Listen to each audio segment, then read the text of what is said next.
ಎಲ್ಲ ನನ್ನ ಪ್ರೀತಿಯ ಸೆಲೆಬ್ರಿಟಿಗಳಿಗೆ ನಮಸ್ಕಾರ ಹೇಳ ಇಲ್ಲ ಥ್ಯಾಂಕ್ಸ್ ಹೇಳ ಧನ್ಯವಾದ ಹೇಳಿದ್ರು ಏನೇ ನನ್ನ ಪದ ಯೂಸ್ ಮಾಡಿದ್ರು ಕೂಡ ತುಂಬಾ ಕಮ್ಮಿ. ಯಾಕಂದ್ರೆ ನೀವು ತೋರಿಸಿರೋಷ್ಟು ಪ್ರೀತಿ ಅಭಿಮಾನ ಇನ್ಯಾವತ್ತೂ ಅದನ್ನ ಅದು ಯಾವ ಥರ ರಿಟರ್ನ್ ಮಾಡೋದು ನನಗೂ ಗೊತ್ತಾಗಲ್ಲ.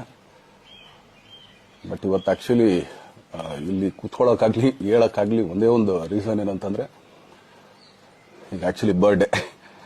ಯಾಕಂದ್ರೆ ನೀವುಗಳು ತುಂಬಾ ಆಸೆ ಪಟ್ಟಿದ್ರಿ, ನನಗೂ ತುಂಬಾನೇ ಆಸೆ ಐತೆ. ಯಾಕಂದ್ರೆ ಪ್ರತಿಯೊಬ್ಬರನ್ನು ಮೀಟ್ ಮಾಡಿ ಥ್ಯಾಂಕ್ಸ್ ಹೇಳೋಣ ಅಂತ ಹೇಳಿ. ಯಾಕಂದ್ರೆ ಪ್ರತಿ ಸಲ ನೀವು ಬಂದಾಗ್ಲೂ ಎಲ್ರಿಗೂ ನಿಂತ್ಕೊಂಡೆ ಆಕ್ಚುಲಿ ಕೈ ಕೊಟ್ಕೊಂಡು ಎಲ್ರಿಗೂ ಒಂದು ಥ್ಯಾಂಕ್ಸ್ ಇಲ್ಲ ವಿಷಯ ತಗೊಳ್ತಾ ಇದ್ದೆ.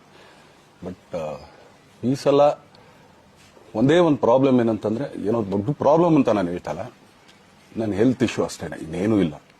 ಯಾಕಂದ್ರೆ ನಾನು ತುಂಬಾ ಹೊತ್ತು ನಿಂತ್ಕೊಳ್ಳೋಕ್ಕಾಗಲ್ಲ. ಯಾಕಂದ್ರೆ ಏನ್ ಪ್ರಾಬ್ಲಮ್ ಅಂತ ನಿಮ್ಗಳಿಗೂ ತುಂಬಾ ಚೆನ್ನಾಗಿ ಗೊತ್ತು. ಯಾಕಂದ್ರೆ ನಿಂತ್ಕೊಂಡು ನಾನು ಆಕ್ಚುಲಿ ಎಲ್ರಿಗೂ ವಿಶ್ ಮಾಡೋಕ್ಕೆ ನನ್ನ ಕೈಲಿ ಆಗಲ್ಲ ಅಂತ. ಯಾಕಂದ್ರೆ ಯಾವಾಗ ಇಂಜೆಕ್ಷನ್ ತಗೊಳ್ತೀನೋ ಒಂದು 15-20 ದಿನ ಅಲ್ಲಿ ಬಿ ಓಕೆ. ಬಟ್ ಆಮೇಲೆ ಮತ್ತೆ ಅದ್ರ ಪವರ್ ಕಮ್ಮಿ ಆಗ್ತಿರಂಗೆ ಪೇನ್ ಸ್ಟಾರ್ಟ್ ಆಗುತ್ತೆ. ಸೊ ಆಪರೇಷನ್ ಅನ್ನೋದು ಕಟ್ಟಿಟ್ಟು ಬುತ್ತಿ, ಅದು ಎಲ್ರಿಗೂ ಗೊತ್ತು, ನನಗೂ ಗೊತ್ತದು. ಸೊ ಅದಂತೂ ಮಾಡಿಸ್ಲೇಬೇಕು ನಾನು. ಆದರೆ ಈಗಿರೋ ಕೆಲ್ಸಗಳಲ್ಲಿ ಯಾರಾದ್ರು ನಾನು ಒಪ್ಕೊಂಡಿದ್ದೀನಿ ಸಿನಿಮಾಗಳು. ಸೊ ಯಾಕಂದ್ರೆ ನಾನೆಲ್ಲ ನನ್ನ ನಿರ್ಮಾಪಕರಿಗೂ ಥ್ಯಾಂಕ್ ಹೇಳಕ್ಕೆ ಇಷ್ಟಪಡ್ತೀನಿ.